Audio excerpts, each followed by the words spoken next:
Bonjour à tous et bienvenue dans ce nouvel épisode où nous allons voir ensemble l'incroyable histoire de la 53e miraculée de Lourdes, à savoir Marie Bigot.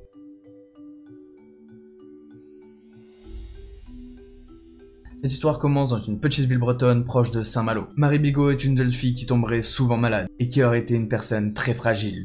Durant son enfance, elle ira très peu à l'école à cause de son état de santé. Et en grandissant, son état va terriblement se dégrader.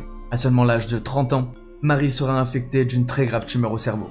Et un jour, prise d'une forte douleur à la tête, elle va s'écrouler sur le sol. Elle va alors perdre la vue, perdre l'odorat et deviendra sourde. Petit à petit, elle sera même incapable de bouger tous les membres de son côté droit. Ce sont de nombreux médecins qui vont alors l'examiner. Et malheureusement pour elle, ils vont être formels. Il n'y aura aucune amélioration possible et beaucoup sont persuadés. Son cas va continuer de s'aggraver malheureusement. Pourtant, elle ne perd pas espoir et elle va subir de nombreuses opérations neurochirurgicales. Mais malheureusement pour elle, les résultats ne seront pas très probants. Sa maladie serait incurable.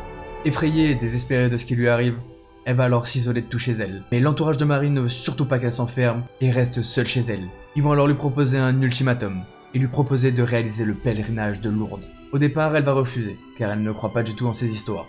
Mais en 1953, désespérée, elle va accepter et y aller accompagnée de sa mère. Pourtant, même arrivée sur les lieux, Marie restera très sceptique et ne croyait pas du tout en la possibilité de guérir d'autant de maladies. D'autant plus qu'à l'époque, la réputation de Lourdes est très connue, et il y a des foules de malades qui s'y rendent pour tenter de devenir le nouveau miraculé de Lourdes, et guérir de leur maladie. Allongée sur un lit parmi la foule de malades, Marie va alors commencer à ressentir une étrange douleur. La douleur va s'intensifier, partant de son talon jusqu'à sa hanche.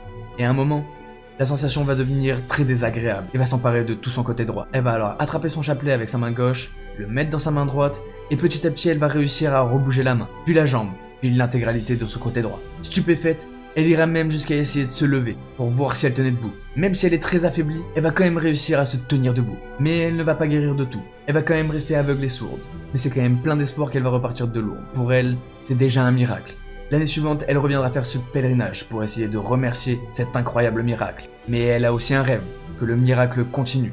Et en 1954, durant la bénédiction du pape Jean-Paul II, Marie aurait commencé à entendre petit à petit la foule qui l'entourait. Submergée de joie, elle se serait mise à pleurer. Et après quelques temps, elle va commencer à retrouver la vue. Aussi incroyable que cela puisse paraître, Marie serait la 53e miraculée de Lourdes. Et pour tous les scientifiques qui l'ont étudiée, ainsi que les autres cas des miraculés de Lourdes, pour le moment, il n'y a aucune explication rationnelle à toutes ces guérisons. Pourtant, c'est bien elle, parmi plus de 2000 malades, qui aurait été choisie pour vivre cette incroyable renaissance. Aujourd'hui encore, la longue liste des miraculés de Lourdes continue. Et il faudra sûrement encore beaucoup de temps avant que nous sachions comment de tels miracles sont possibles. Et voilà, c'est déjà la fin de cet épisode, j'espère que ça vous aura plu. N'hésitez pas à me le dire dans les commentaires et si vous avez d'autres sujets comme ça que vous voulez que je traite dans mes prochaines vidéos. Si vous êtes intéressé par les mythes et légendes, vous pouvez aller voir tous mes autres épisodes. Vous pouvez liker, partager et vous abonner. Nous on se retrouve dans un prochain épisode. C'était Kik on Fire. Peace out.